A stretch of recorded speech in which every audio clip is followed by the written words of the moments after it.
Olá, sejam muito bem-vindos a mais um episódio do Mulher Mais Podcast, porque a experiência é a sua melhor essência.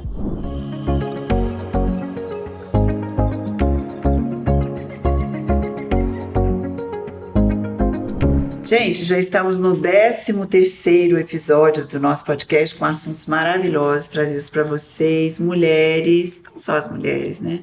Acho que todos aproveitam muito desse conteúdo trazido com tanto carinho. E por isso eu não posso deixar de pedir para você deixar o seu like, se inscrever no meu canal, ativar o sininho para saber todas as vezes que entrar um episódio novo no canal e postar aqui abaixo seus comentários para qualquer dúvida ou fazer algum comentário sobre esse podcast, sobre esse conteúdo. E nosso assunto hoje é sobre os distúrbios do sono e as suas consequências. E para falar sobre isso, nós trouxemos a fisioterapeuta Lilian Nadeu Lopes da Cruz. Lilian, deixa eu só falar logo. Lilian tem 44 anos, é fisioterapeuta formada pela Unicid, né?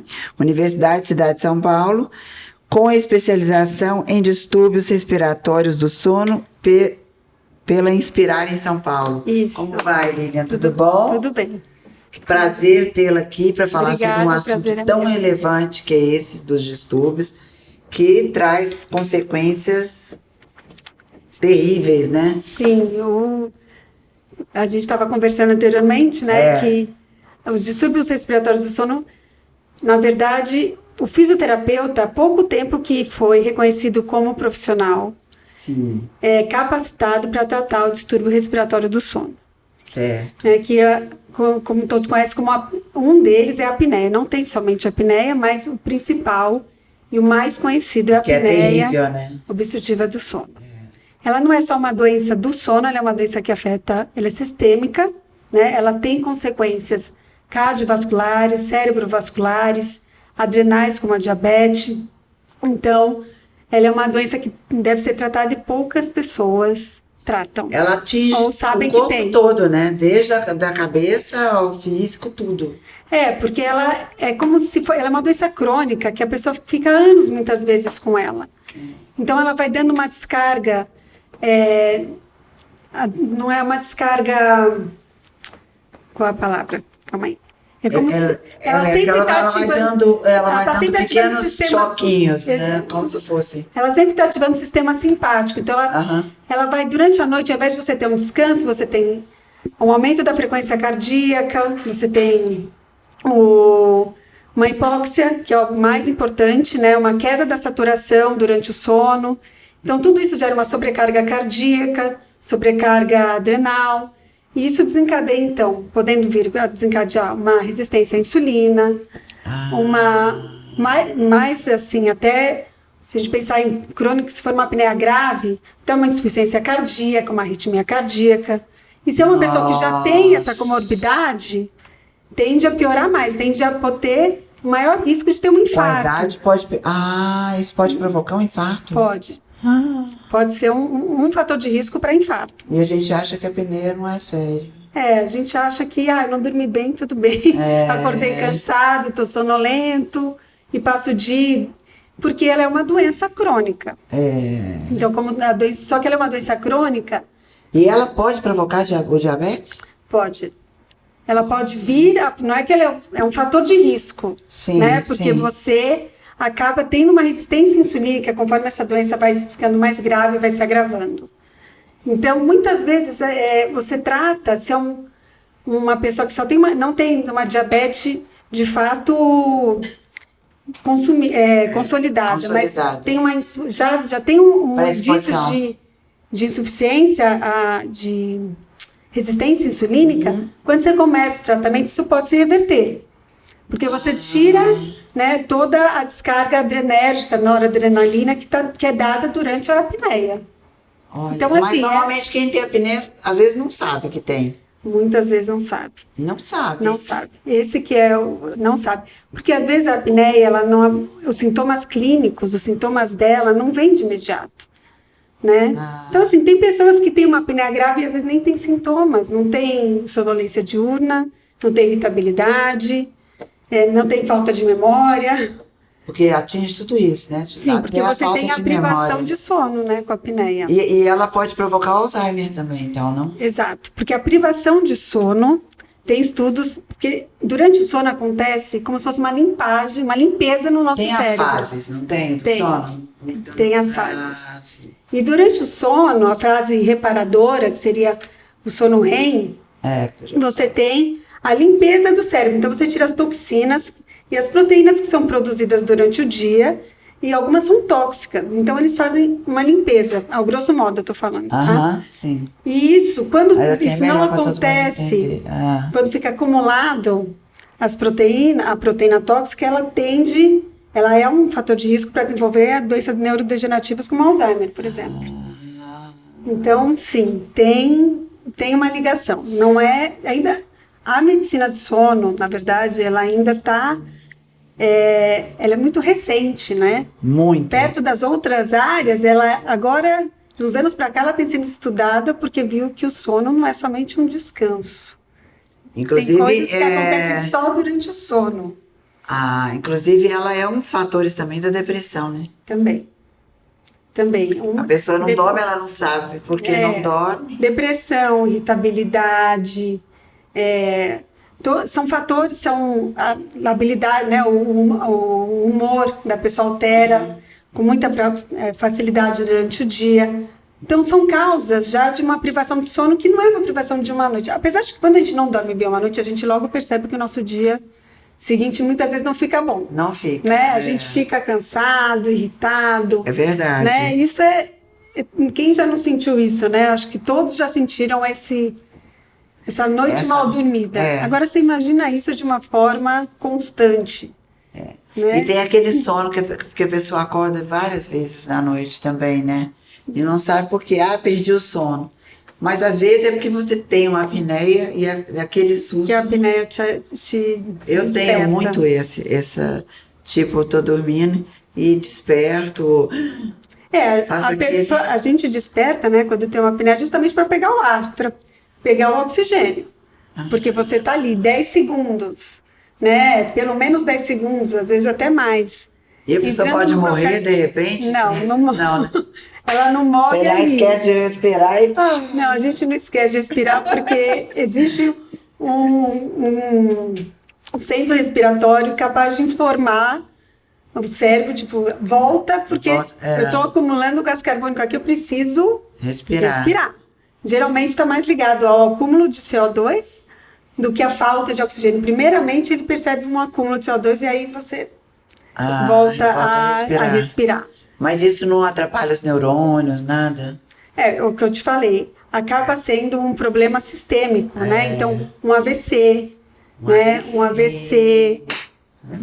Pode ser um fator de risco. A apneia pode ser um fator, porque durante a apneia, na hora que você acorda, geralmente a pessoa acorda com a frequência cardíaca elevada, a pressão arterial elevada, naquele momento, né? Agudo, mas se você for pensar que isso acontece várias vezes durante a noite, às vezes tem pessoas que têm 60 vezes a cada hora, né? Porque é medido por hora, né? O índice é por hora. Então, você tem o índice de apneia e hipopneia, que é o IH, o famoso IH. Quando você faz lá a polissonografia, tem lá um IH de 90 apneias por hora. Então, a cada hora você entra 90 vezes em apneia ou hipopneia, que seria o parcial.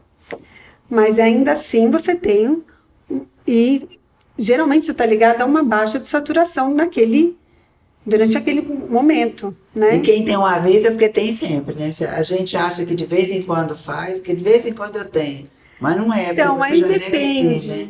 Na verdade, assim, tem apneias que estão relacionadas à posição. Então, tem pessoas que só vão ter apneia se ela dorme de barriga para cima. Pois é, mas eu aprendi agora que eu tenho que dormir de barriga para cima para não enrugar a cara. Pois é, eu acho melhor para enrugar a cara, a gente tem saídas. Então, dormir de barriga para cima é uma das posições mais propícias à apneia. Não sei se foi, eu acho que foi uma dermatóloga que eu vi outro dia no YouTube. Ela, melhor posição para você não enrugar, e tem muitos médicos que falam, você dormir de barriga para cima. Porque aqui você força, não sei o quê. Mas aí você fala para ela, olha, então eu vou usar botox, eu vou usar preenchimento, mas isso eu resolvo com mais facilidade do que um problema cardíaco, uma diabetes. E que é muito mais confortável dormir de lado, né? É mais confortável e mais ergonômico. E eu comecei esses dias, acho que é por isso que eu tive a apneia. Então, tem gente que tem o que a gente chama de apneia posicional, que é relacionada a essa posição supina. Não é que não são todos, tem uma pequena porcentagem que aí você vê também no exame de polissonografia.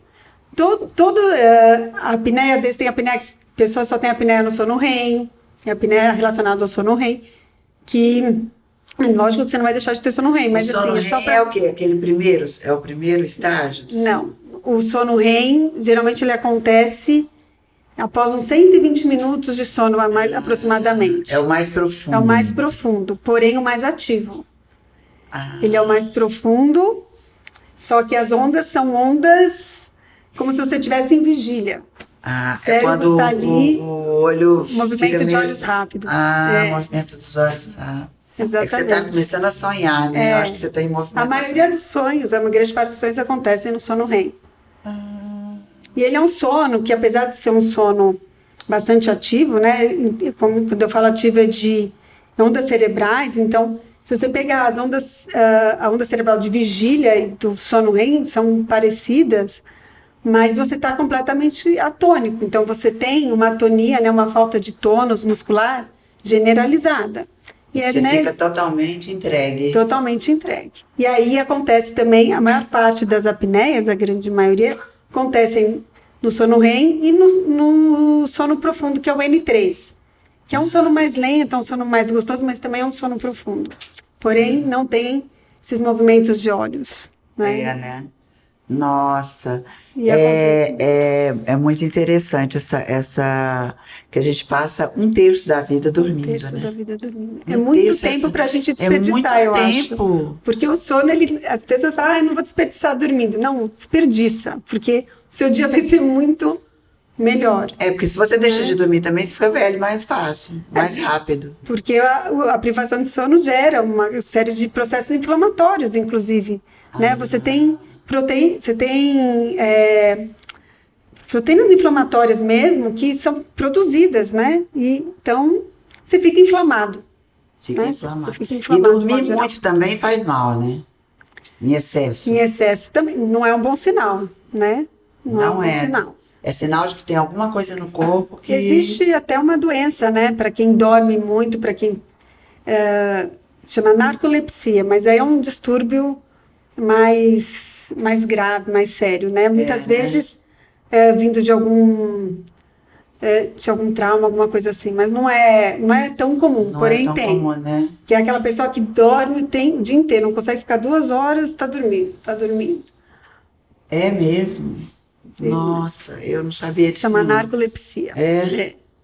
Mas não tem nada a ver com a epilepsia. Não. É só parecido, né? E o ronco vem de... Então, o fato de roncar vem dessa... Quem ronca tem a gente fala que quem ronca...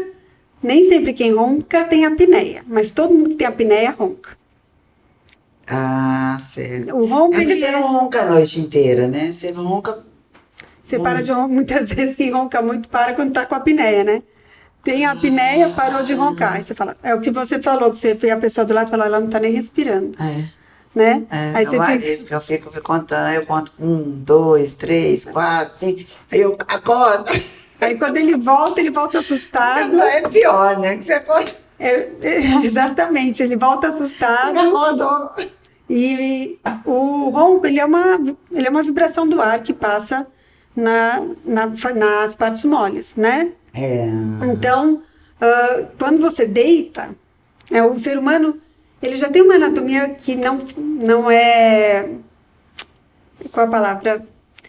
Já é uma anatomia, parece que foi feita para colapsar, Porque na hora que a gente deita, a gente tem um desabamento de estruturas, língua, de toda do palato mole, do palato mole, que acontece fisiologicamente. Ainda mais quando você entra numa fase de sono mais profundo, como eu te falei, tem uma atonia, tende a desabar mais ainda. Então, a apneia, ela acontece quando você tem esse desabamento e o colabamento da orofaringe, dessa estrutura da via aérea superior. E aí ela colaba e para. Pronto, aí ali o ar não passa. Não passa. Né? Então, por isso. Você tem, e quando você deita, imagina, aí você tem a gravidade que já não ajuda, já leva para baixo. E se você tem um acúmulo de gordura, né, por isso que as pessoas com o IMC maior que 30 ou 35 costumam sofrer muito mais. Porque né? a gordura ela não fica localizada quando você tem um acúmulo de gordura, mas você tem língua, você tem pescoço. E isso tudo vai gerando uma pressão para que feche, né? Para que colabe, principalmente quando você... E como é que a gente pode descobrir que precisa desse tratamento? Bom, o padrão ouro de exame, para quem tem a clínica já, para quem ronca, é a polissonografia. É o que todo mundo não gosta. Eu vou ter que dormir em laboratório. E aí, laboratório, né? Você tem 4 tipos de polissonografias, na verdade, né? A mais completa é em laboratório, obviamente, né? Você vai lá, passa a noite todo monitorado. Muita gente... Engraçado porque os pacientes que eu atendia falavam horrores, né, desse exame. As pessoas quase não vão procurar, então. Às vezes ela tem indicação, mas demora a fazer, sabe? Não tenho tempo, não quero, eu não vou dormir bem, porque não vai ser minha cama, porque, enfim, sempre tem a desculpa. Mas é o padrão ouro para fechar o diagnóstico, porque a apneia, ela não é só um quadro, não é só a polissonografia que vai te dar o diagnóstico, também tem a clínica, né? Então, assim, mas sim, a polissonografia não vai te dar só a quantidade de apneias que você tem, como vai te dar outros parâmetros, né? Como que é seu sono, quanto tempo você demora para entrar nas fases do sono, como está a eficiência do seu sono, assim como síndrome das pernas inquietas, né? Que tem pessoas que... Não sei se já ouviu falar. Que fica assim, ó. Isso. Balançando o tempo inteiro, né? Aí vai dar a quantidade de despertares que você tem, né? Porque existem... a privação de sono vem também não só desse despertar, como você falou, mas como tem gente que não tem isso, e tem muitos despertares durante a noite, que são os micro despertares, que a pessoa do lado não percebe e às vezes ela também não percebe. Mas quando vai fazer o exame, está lá, micro despertares, que vem da apneia também. Você vê que a pessoa nem vê isso, passa por tanta coisa à noite e não vê. E às vezes não tem, como eu te disse, às vezes não tem tratamento? Não, mas daí depende também, tem 3 principais tipos de tratamento, desde cirúrgico, porque aí depende da causa da apneia, porque a apneia, algumas vezes, em uma porcentagem, ela tem uma causa que é a gente chama de retrognatia. Então, são aquelas pessoas que têm a mandíbula inferior bem posteriorizada, né? Então, que chama de... bem para grau trás, 3, né? Isso. Que não tem o queixo. Porque às vezes você fala, não tem queixo, tem exatamente. Queixo. Olha! E aí ela é uma causa. E aí, muitas vezes você vai por uma causa cirúrgica onde você faz um avanço mandibular. E aí aquela via aérea que era bem estreita ganha um espaço maior. E em alguns casos, resolve. Não são todos, mas aí quem vai dizer é o ortognata, o cirurgião dentista, né? Que é quem faz esse tipo de cirurgia. E aí ele faz uma análise de cálculos ali de quanto de avanço para quanto de melhora, e aí o paciente, ele decide se vale ou não fazer esse tipo de cirurgia, porque é uma cirurgia... Mas se não for invasivo, qual que seria? Tirando a cirurgia, tem o CPAP, que é o padrão ouro de tratamento, né? A pessoa tem que... É um aparelho? É um aparelho. A pessoa tem que adquirir esse aparelho. Ele adquire o aparelho e a máscara. É um aparelho que vai gerar uma pressão, que o CPAP chama... É um aparelho de pressão positiva contínua. Então, ele gera uma pressão positiva, mantendo aquela via aérea que é colapsada, aberta. Então, ele joga ali a pressão E aí a quantidade de pressão quem determina é o fisioterapeuta, ou um exame de titulação, que a gente chama no próprio laboratório do sono, e aí fica ali. A pressão mantém a via aérea aberta e a pessoa... E é fácil dormir com esse CPAP? Tem gente que diz que é, tem gente que diz que não. Imagina um negócio, você todo... Não é, assim, eu acho que tem mais preconceito do que dificuldade, às vezes, na própria adaptação à pressão. Eu não consigo botar nem aquela máscara para dormir, que aquele negócio encosta no meu olho, já fico doida. Tem gente, exatamente, eu acho que tem quando a pessoa pensa, eu vou dormir de máscara, se for pensar, a pessoa passou anos, ninguém dorme de máscara, né? Não. A gente aprendeu a dormir sem máscara há anos, 50, 60, 70 anos, onde você não dorme com máscara e de repente é um dispositivo onde você tem que dormir toda noite com ele. Viaja, leva. Na teoria teria que ser assim, não é assim que muitas vezes eu vejo os pacientes não fazem, mas na teoria sim. Deve ser difícil a pessoa usar, mas eu acho que quando ela descobre o benefício que é o do sono que ela está tendo, que é muito melhor. Então, eu tenho pacientes que exatamente isso, quando ele dorme uma noite inteira, né, com CPAP, porque hoje em dia os aparelhos são aparelhos onde eu consigo ter acesso aos dados da noite, né? Então, chama de remoto. Então, eu tenho uma plataforma, né? As marcas têm essa plataforma, e aí eu consigo ter acesso, acompanhar, né? Dormiu tantas horas com CPAP, ainda teve eventos que a gente chama, né? Apneias residuais ou não. Então, eu consigo, a partir daí, saber se a pressão que eu coloquei está uma pressão adequada, ou se eu preciso aumentar, ou se eu preciso diminuir. Junto com, obviamente, com o feedback do paciente. Dormi super bem ou não, acordei sufocado. Então, aí você vai ajustando. Então, mas isso não é uma cura. Não é uma cura quando você diz que usa que nem remédio. Eu vou usar 3 meses e depois... Não, você tem que usar pro resto da vida. A não ser... Porque na hora que você tirar o aparelho, ele não vai fazer esse movimento. Não, mas tem estudos que dizem que até fortalece essa musculatura. Porém, assim, nada que você vai dizer que vai tirar. Quem tem apneia vai morrer com a apneia. Então, aí depende, mais uma vez. Né? Se não for cirúrgico... Se não for cirúrgico, às vezes a pessoa tem um sobrepeso, faz uma cirurgia bariátrica e reduz exponencialmente o peso dela. Não significa que ela não vai ter apneia, mas às vezes se reduz o grau de apneia. Uma apneia que era grave passa a ser de leve a moderada, assim, ali no limiar. Também não significa que ela não tenha que usar. Só que existem, assim, tem pacientes que ele não quer, simplesmente ele não vai usar.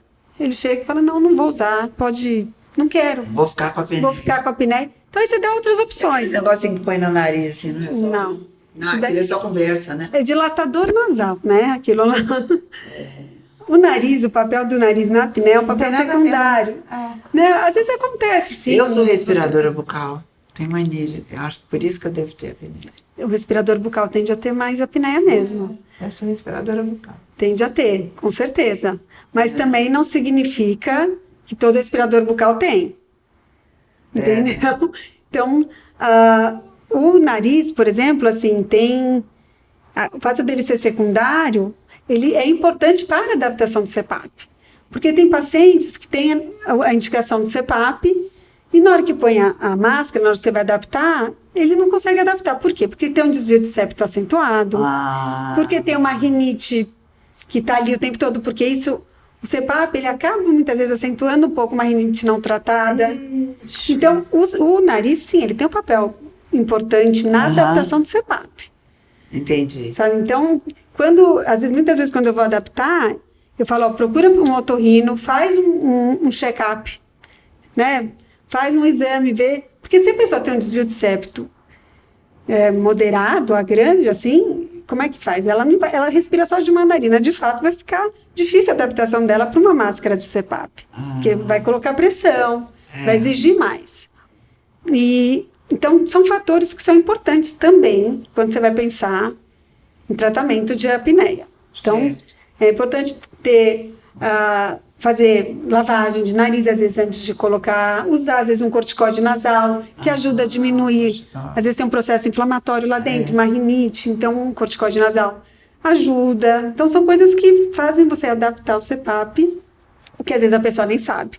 Vai lá na loja, compra o CPAP que o médico indicou e leva para casa, faz a adaptação ali, mas não sabe às vezes por que não está adaptado. Né? Que às vezes fala, não estou adaptado porque não gostei. Não, mas calma aí, vamos tentar.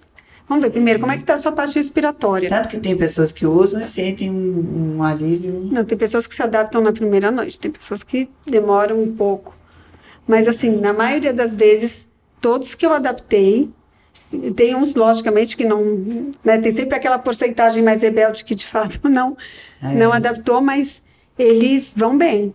Eles se adaptaram e ajuda não só a pessoa, como o companheiro, né? Muito. E essa pessoa que tem eu já ouvi falar também que esse distúrbio do sono engrossa o pescoço da pessoa. Quando a pessoa tem a circunferência maior. A circunferência do pescoço é um dos exames... Não é exame, mas é um fator de risco para ter apneia. Então, quando você tem uma circunferência, agora eu não vou lembrar de cabeça, tá? Mas quando você tem uma circunferência maior que 40 ou 45 em homem, você tem um fator de risco para ter apneia. Então, por quê? Porque a circunferência do pescoço geralmente tem gordura, né? Então, quando é o que eu te falei, quando você acumula gordura, a gordura, a obesidade, ela não é só em partes como quadril, barriga, a parte abdominal, ela vai para a língua, ela vai para o pescoço.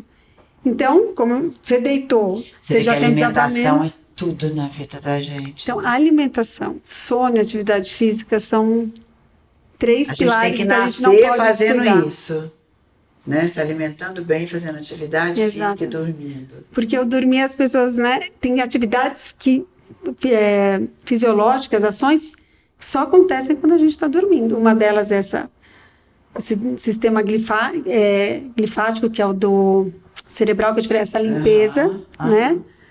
Aí você tem o próprio crescimento muscular, exatamente. Né? Reparação tecidual. A produção de GH, né? A produção de GH, a reparação tecidual. A produção de GH vem a partir do primeiro sono, não é? Todas vêm mais no sono profundo. A maioria das ações fisiológicas acontece. Mas quando você dorme tarde, parece ter uma coisa. Quando você dorme tarde, você não produz. O GH, ele é sono dependente, né? Então, assim, você dorme e você tem uma produção.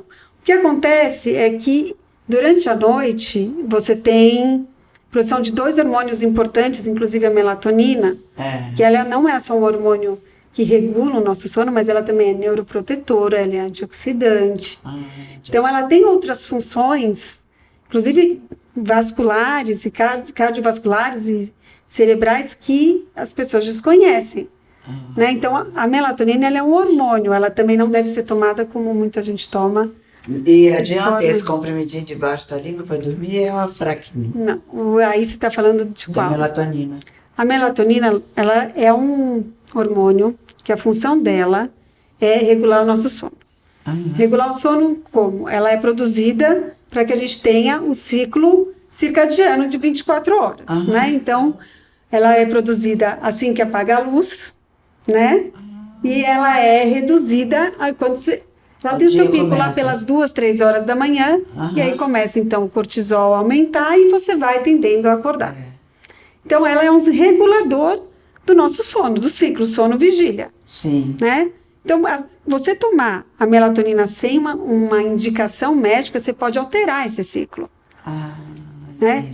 Tem muita gente que usa para jet lag, por exemplo, né? Essas pessoas que viajam muito, tem muitos fusos horários, tem um fuso horário totalmente, cada dia, né? Tá aí. E aí faz até um sentido, né? Você tem uma indicação. Agora, você tomar toda noite porque você não está dormindo, aí primeiro procura um médico, para ver por que está acontecendo. Mas tem pessoas que não dormem, sabia? Não, tem pessoas que têm. Eu tenho na família uma tia que ela não dorme. Então aí tem que procurar ela fica com depressão, porque ela não consegue dormir. E tem que procurar um médico, especialista em sono, para entender por quê. Talvez ela não tenha uma produção de melatonina suficiente. A gente tende a diminuir a produção de melatonina conforme a gente vai envelhecendo. Isso é normal. Mas ela faz assim a vida toda. Então você tem que entender por que você não dorme. Né? O que está faltando? Alguma deficiência hormonal, alguma deficiência de neurotransmissor. Aí tem que ir ali na base, ali na fisiologia, para entender por que ela não dorme. Porque o fisiológico, né? O sono, como, né? O sono é uma ação fisiológica natural, né? Agora eu já saquei que eu tenho apneia, porque tem dias que eu tô muito cansada. E eu sou assim, ó, tomando a Ritalina eu fico até bem, mas acontece quando assim, se eu não tomo, eu acabo de almoçar, fico assim, ó. Se eu vou dirigir, eu fico mole. E muitos acidentes acontecem por conta da privação de sono, né? Então, assim, tem estudos não, né? Dizem que até o acidente nuclear lá de Chernobyl foi por privação de sono, que a privação de sono, ela gera um descuido no dia seguinte, né? Você tem falta de concentração, você está irritado, você já quer fazer as coisas, você não age como você agiria se você está num dia de um bom sono, né? Então, recentemente, o acidente com aquele BBB, o Rodrigo Mussi, né? Eu nem assisto BBB, mas a gente viu a notícia. Foi o Uber que acabou cochilando na direção. Então, a privação e muitas vezes a pessoa vem, né, querendo resolver isso depois que acontece alguma coisa, um infarto, um AVC, um susto na direção, porque às vezes não precisa ter um acidente, mas tem um susto, você fala, nossa, eu dormi, né? E se tomar os remédios para dormir, é bom? Tem os indutores do sono, né? Muitos conhecidos, PADS, Xionox. Nossa, teve uma época que eu era viciada nesse PADS. Eles são também... Você apaga, você nem sonha. Ele induz o sono, né? Você não lembra de nada, não Eles são bons, mas tem que ter tudo tem que ter indicação médica. Né? Quando a gente fala de sono, né, assim, a melatonina agora teve a liberação, né, para venda aqui no Brasil, recentemente, e a melatonina tem que lembrar que ela é um hormônio produzido pelo corpo. A gente produz a melatonina. Quando você começa a usar ela de forma endógena e indiscriminada, você para de produzir. Você tem uma tendência ao corpo falar assim, não, calma aí, eu não vou produzir mais, porque essa pessoa está tomando, para que eu vou fazer? Então você altera esse seu ciclo. Então, tanto o PADS, que é um indutor de sono que tem indicação também para quem tem insônia, muita dificuldade, tem indicação, mas tudo tem que ter indicação médica. Porque às vezes você toma lá 5 miligramas de PADS, não está dando mais, depois de um mês não, vou para 10. Depois quando você vê, você está só... porque você vai ficando viciado naquilo e você não consegue nem dormir sem mais, né? E aí você tem que fazer um processo de desintoxicação. Mas é engraçado, eu já fiz isso. Eu uma vez estava tomando melatonina, estava com sono muito. O sono da melatonina, ele é reparador. Você sonha, você tem sonhos. Desse remédio, PADS, Stilnox, você apaga. Dá sua hora de manhã, você acorda, mas muitas você apaga, vezes, literalmente. A função deles é iniciar o sono. E às vezes você não vai ter uma noite de sono. Às vezes tem pessoa que fala assim, eu tomo PADS 10 horas da noite, mas 3 horas da manhã eu acordo. Mas a função do PADS não é te manter dormindo até de manhã, é induzir o seu sono. Para induzir. Né? O que mantém a gente dormindo é a melatonina. Então, ela vai sendo secretada ao longo da noite e você vai dormindo, né? Agora, o PADS, ele é um indutor, que é ótimo para quem tem uma dificuldade de iniciar. É melhor você tomar para dormir do que você não dormir. Bom, sem dúvida alguma. Aí. Mas aí sempre sob orientação médica. Tudo, gente, tudo que se fala aqui tem que ter orientação médica. Tem que ter orientação médica. Mas eu digo assim, porque... Inclusive, nós fisioterapeutas não podemos medicar. Né? A gente não medica, a gente trata os distúrbios respiratórios, mas a gente indica médico até, e obviamente muitas vezes quando vem pra gente já fala, eu tomo o PADS para dormir, eu tomo a melatonina, já vem com, às vezes com pacote, mas sem... Eu só tenho medo desses remédios por conta do que dizem que hoje se induz também o Alzheimer, né? O Alzheimer eu acho que está mais ligado à privação de sono, eu não sei te dizer se está ligado a esses medicamentos, mas em relação à privação de sono, já tem estudos dizendo Alzheimer e algumas outras doenças neurodegenerativas que estão ligadas. Tem que dormir, gente. Tem que dormir. Hora de dormir é hora de ir pra cama mesmo. Se as pessoas prestassem tanta atenção na hora de dormir quanto prestam em outras... mas você sabe que isso aqui, ó, veio pra atrapalhar muito o sono. Isso é um vício, você fica nisso, você vai ficando... E a luz, tanto a luz do celular quanto a luz da TV... ela reduz a produção de melatonina, porque a melatonina ela só é produzida quando você tem a falta da luz. Aí ela começa a ser produzida. O estímulo luminoso é um estímulo que atrapalha a produção da melatonina. Sim. Né? Então... Gente, super agregador esse assunto. E como as pessoas... você atende particular ou você... Atendo particular, em domicílio, eu vou... também? Na casa da pessoa. Olha que bacana.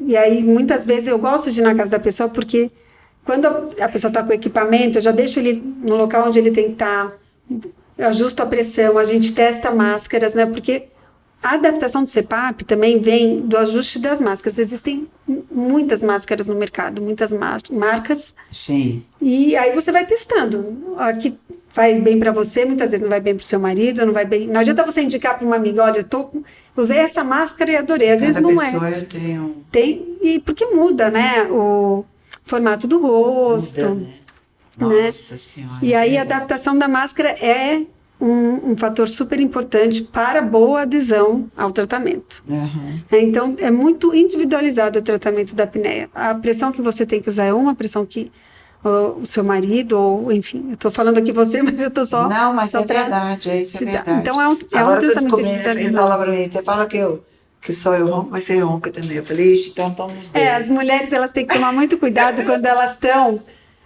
o homem tem uma maior tendência mesmo à apneia, né? Pela própria anatomia da faringe. Eu ressono muito.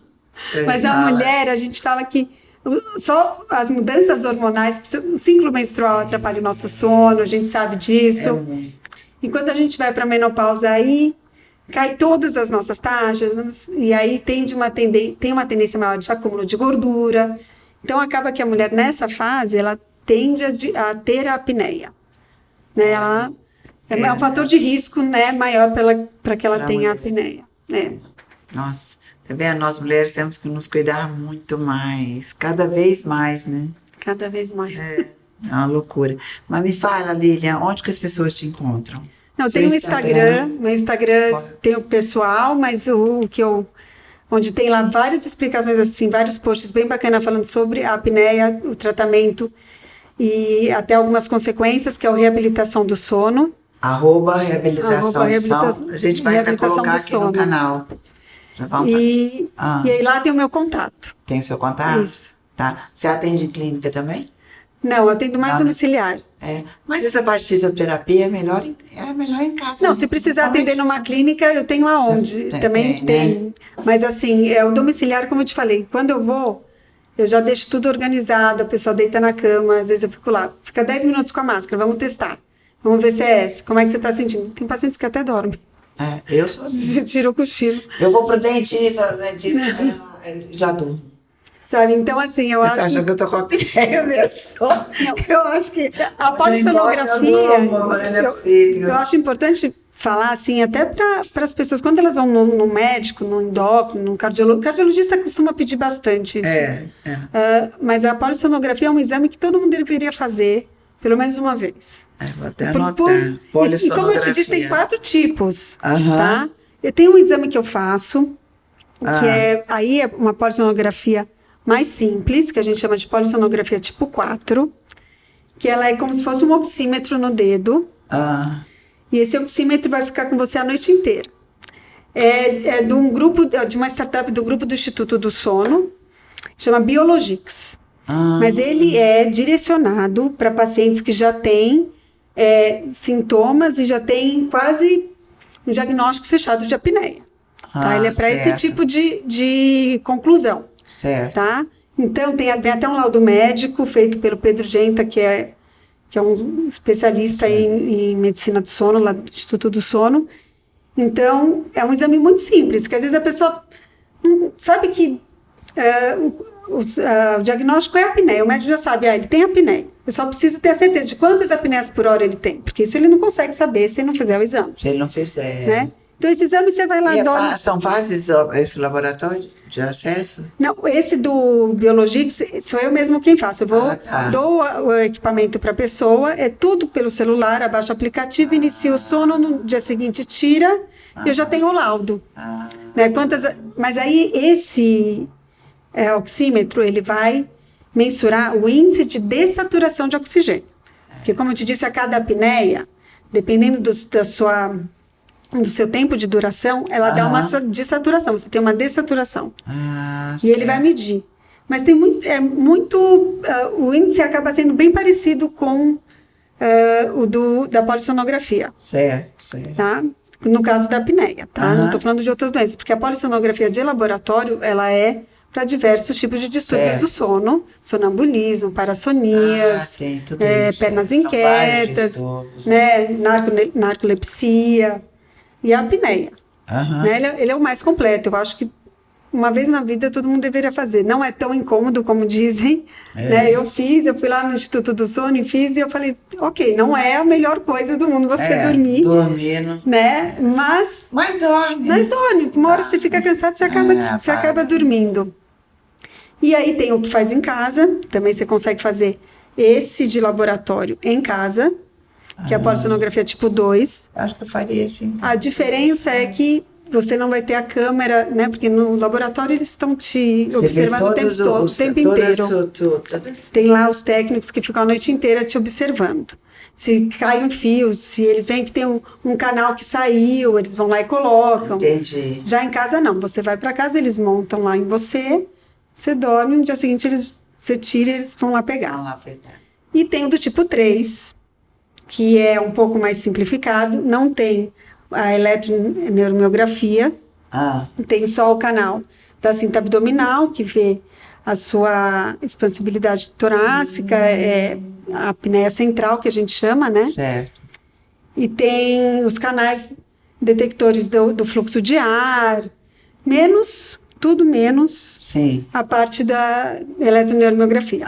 Entendi. Que também é bastante indicado para casos onde você tem já um quadro mais indo para a apneia do sono mesmo. E aí você tem essa mais simples, que é a do Biologix, que são só 2 canais, que ele avalia a saturação e a frequência cardíaca. E o ronco, ele também grava o ronco. Então, para quem tem já um diagnóstico mais propenso mesmo à apneia, muitas vezes o médico fala, faz esse daí só para a gente... Só para tirar. Porque é simples. A pessoa tem uma aceitação melhor. Entendeu? Então é mais simples. Então, quando para esse tipo de diagnóstico, existe essa opção também, que é simples, faz num dia, no outro pega, não precisa dormir fora de casa. É uma opção. Então, lá no meu Instagram tem lá, explicando. Vamos colocar aqui, tá, Gabriel? Para vocês, quem precisar, gente, só acessar o Instagram da Lília, e aí, esse é o da reabilitação, né? Da reabilitação do sono. E o seu, qual que é? O meu é Lília Nadeu, mas ele é fechado, mas pelo da reabilitação conseguem falar com você? Consegue, tem lá os dados. Foi ótimo, eu acho que foi super agregador também esse assunto, e eu acho que também... Ela fala que é 30% da população. Eu já acho que é 70%, 80%. Né? Estudos dizem que 33% a 35% da população brasileira tem apneia. Né? Muita gente não sabe que tem. Pois é, né? exatamente então, isso que eu penso. É um estudo... Eu, para mim, nunca tinha, mas de todos os sintomas que você falou aí, eu já consigo enxergar que talvez tenha. Só esse fato de acordar... puxando ar. E acorda assustado, né? Eu tenho uma paciente recentemente que me ligou e falou assim, eu acordei assustadíssima no meu coração, parecia que ia sair pela boca. E ela ligou pro cardiologista e ele falou assim, não, eu já te falei que você tem que usar. Então, assim, são nessas... quando começa a ficar mais grave, você tem sintomas mais graves, os sintomas começam a ficar muito graves. Sim, gente, né? Porque isso também pode trazer doenças mais sérias, doenças né? Como mais AVC, tem casos diabetes. Que o CPAP tem a hipertensão que a gente chama hipertensão resistente, que é aquela que nem com medicamento o médico consegue controlar. E muitas vezes está ligado à apneia. Então, quando você começa o tratamento, sua hipertensão começa a ficar controlada. Somente os hipertensos. Tá então, assim, é uma doença sistêmica, ela é uma doença multifatorial, ela não é uma simples noite mal dormida, e é isso que eu acho que... E a melhor coisa que tem é a gente dormir bem. Nossa, não tem nada melhor, né? A gente acorda linda, bela, feliz. E é outra coisa, é rejuvenescedor, né? O sono é Sim, quando você não dorme bem, você tende a envelhecer.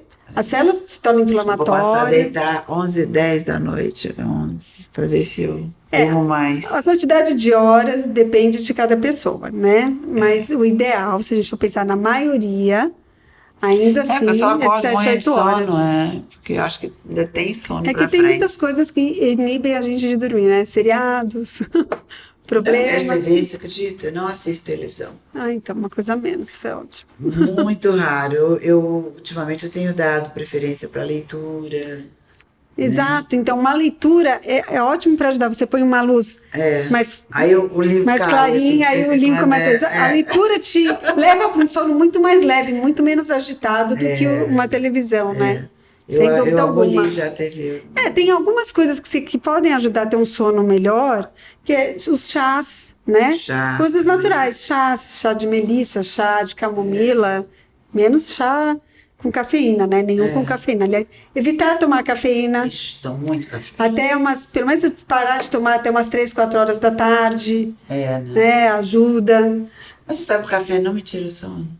O café, para algumas pessoas, realmente acho que não faz efeito. Mas se a gente, de modo geral, o café, ele induz você a ficar mais alerta, né? Né? São os energéticos que induzem. Eu tomo café, deito e durmo. Mas eu nunca vi uma pessoa dormir desse jeito. Ela deita, fecha o olho e dorme. Então, aí tem dia que eu falo assim, hoje eu tô sem sono. Ele fala, você tá sem sono, tá bom. Aí ele chega no dia seguinte e fala, você está sem sono, você deitou 5 minutos, tá dormindo. Estava dormindo. Então, isso pode ser sinal de que você está tendo privação de sono também durante a noite. Pode ser. Né? Então, quando a pessoa deita e dorme, assim, geralmente a pessoa que tem apneia, ela tende a entrar no sono REM rapidamente. Porque ela está tão cansada, assim, o sono profundo dela vem rápido. Então, isso não é legal. Por mais que fale, tem no sono profundo. Não, mas o ideal é você ter as fases do sono. A fase N3, que é um sono de ondas mais gostosa, mais lenta, não tão agitada, é importante. Então, quando você deita e logo começa a sonhar aquela coisa agitada, é porque é um sinal de que você pode estar tendo privação de sono. Pode ser. Olha, gente, tenho certeza que muitos de vocês que estão nos assistindo se identificaram em alguma parte desse bate-papo, né, com a Lilian. E, gente, vamos cuidar, né? Tem que cuidar. Saúde é uma coisa que é o nosso bem mais valioso. E sem ela, não adianta nada de nada. Então, a gente tem que cuidar da saúde.